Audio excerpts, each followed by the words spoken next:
دا سړی دی مولانا مفتی فیض راپور صاحب رحمت برکاتهم د ده په اسمبلی کې چې ده کم کردار کړی او کم د اخلاص مظاهره کړی زما په خیال زمونږ په صوبایي اسمبلی کې مونږ هم پاتې شوي او ډېر علما پاتې شوي داسې جاندار کردار به بل چا نه ادا کړی او صرف د یو کردار مې خوښ دی او د بونیر خلکو تیر شوي دل چې دله چا اوټ ورکړی دی په هغه یو کردار باندې زه امید لرم د الله نه چې هغه انسانان چې دله اوټ ورکړی دی د رسول الله مبارک مخکې د حوض کوثر په غاړه با مراده به ولاړ انشاءالله. یو کردار څه دی چې ادا کړی هغه د ختم نبوت په عنوان د ختم نبوت په عنوان چې کوم بیان وکړ چې یاره د ختم نبوت مضمون دی داخل شي په نصاب کې او په هغې کې د کوم بیان وکړ تقیقل په خدای وکړه موږ د 400 خلکو موږ به هلته تقریرونه کول موږ به حواله ورکوله موږ به 400 کې تقریر کو موږ به پې فخر کو موږ به 400 کې تقریر کو په بنو کې به مې کو په باجوړ او په دیر کې مې تقریرونه کول او ما 100 میاشتې په دغه بیان به کو مې دا وګوره یو بچی دی د بونیر بچی څونه خوش قسمته خلک یې چې داسې سړی اسمبلی ته ولېږه چې د حق اواز یې اوچت کړه د باطل مقابله کې د رسول الله مبارک د ناموس او د پیغمبر د جامع او د پټکي دپاره یې اواز اوچت کړه نو چې دومره داسې سړی اسمبلی ته لاړ شي د هغه خلکو په نسبت چې هغه د سر نه ختم نبوت نه پېژني د هغې خلکو په مقابله کې چې د هغې د رسول الله مبارک په سنت او په احادیث سره ستره علم نشته د بونیر خلکو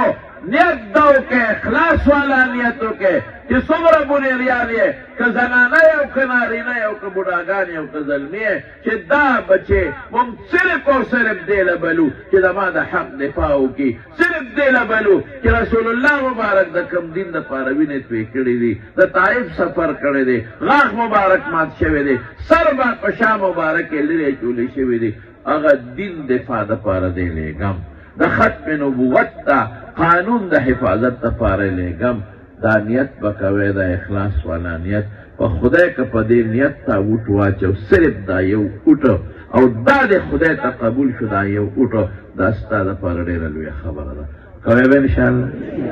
لیکن د ده ناکامي د دې پټکي ناکامي ده د ده ناکامي دا شاته چې فرسته صورت و سیرت شخصیت ناست دی د ده ناکامي ده دا مو خوښه ده چې دا شاته سپینګرې خدای مکه بدنام او ذلیله شي نه د دا مو خوښه ده چې د ده عزت لاړ شي نه نو دا بچې به پاس کوئ که خیر انشاءالله داسې به نه دله به محنت کوئ ځان کې به جان پیدا کوئ دا نشته زه به اوټ ورکړم ما ته پته ده چې راغلی یې بې زما د وینا نه به تاسو اوټ ورکوئ چې څوک د دې مدرسې په عقیدت راغلی دی خامخا به اوټ ورکوئ چې څوک د سره مینه لري خامخا به اوټ ورکوئ چې څوک د حضرت شیخ صاحب معتقد دی خامخا به اوټ ورکوئ نه نه نه تاسو به م ورکوئ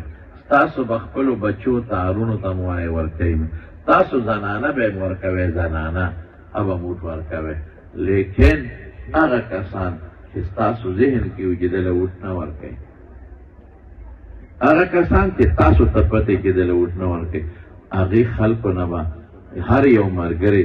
کم از کم 10 اوټونه راوباسي دا محنت په کوئ داسې نه داسې نه داسې نه پوره دعوت په چلوئ پوره محنت په چلوئ ما د طرف نه به دا خبره وکړئ چې رورې هرې پارټۍ سره یې تعلق دی زه پکې نن د پارټۍ خبره نه کوم که ستا د نیشنل سره تعلق دی که تا د مسلم لیگ سره تعلق دی که تا د پیپل پارټۍ سره تعلق دی که تا د جماعت اسلامي سره تعلق دی که ستا د تحریک انصاف سره تعلق دی پارټي دې پیشه او ته پیشه خو ته به مهرباني وکړې زما د رور قانون په اسمبلی کې د ختم نبوت آواز کړی بس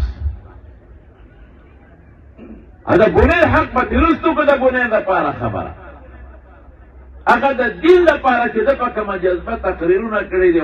هغه د اسمبلی خلکو سره بحثونه کړي دی به درستو کړو د باطل دپاره د رد دپاره چې ده څه کړي دي او هغې د سترګو کې سترګې ورکړي دي به درستو کړو یو عنوان د چا دی د ختم نبوت ما ته